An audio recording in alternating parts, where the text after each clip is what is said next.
guerre a du bruit.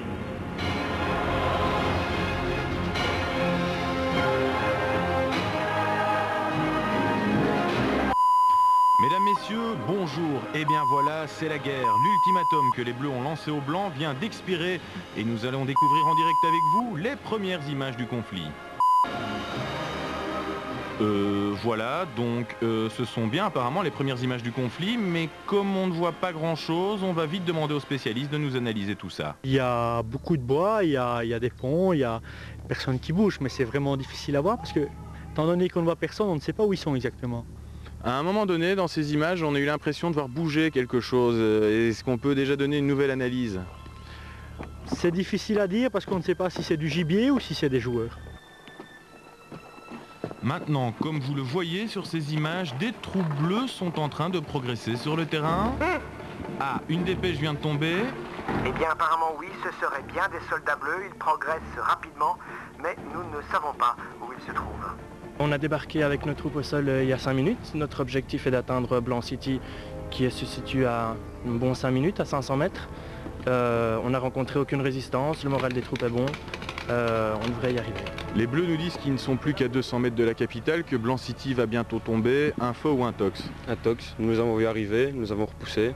Et je n'ai jamais vu des Bleus partir aussi vite de ma vie. Vous les avez repoussés, ils sont où là maintenant? Ils doivent être à 600-700 mètres de notre capitale.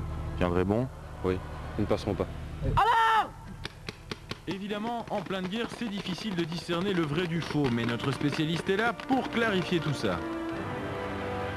C'est une question vraiment très difficile. Ah, une dépêche.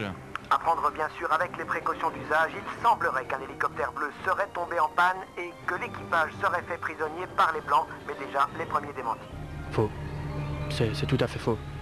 Et pourtant, nous avons bien l'impression d'apercevoir des prisonniers bleus. Bizarre. Ah, encore une dépêche.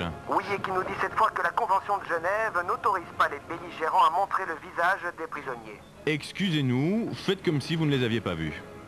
Voilà, c'est tout pour l'instant, mais nous vous donnons déjà rendez-vous dans 10 minutes pour une nouvelle édition spéciale avec... Bien sûr, un spécialiste. Ne ratez pas non plus dans une demi-heure à 15h notre spécial bis, à 15h14 notre résumé des événements de l'offensive de l'après-midi, à 15h30 nous espérons avoir une nouvelle image, mais nous ne pouvons rien vous promettre pour l'instant. 15h36 nous serons à nouveau en direct en studio pour une super spéciale, mais cette fois avec 2 spécialistes sur le plateau à 16h comme chaque jour. Nous reviendrons sur l'analyse stratégique météo du champ de bataille. 17h03 nous comptons avoir les images sans le son d'un éventuel nouveau bombardement qui aurait peut-être eu lieu ce matin. À 17h32 édition spéciale de fin d'après-midi. 17h46 édition spéciale de début de soirée. 18h31 résumé de toutes nos éditions spéciales qui sont passées en boucle la nuit dernière. 18h54 on change de présentateur mais on garde le spécialiste. À 19h30 édition normale, excusez-nous. À 20h ce sera soit un film soit une audition spéciale, on ne sait pas encore. 21h on analyse le spécialiste en plateau avant la spéciale qui précède JT Soir. 22h flash spécial d'information au cas où. 22h30 JT Soir avec une analyse un peu spéciale.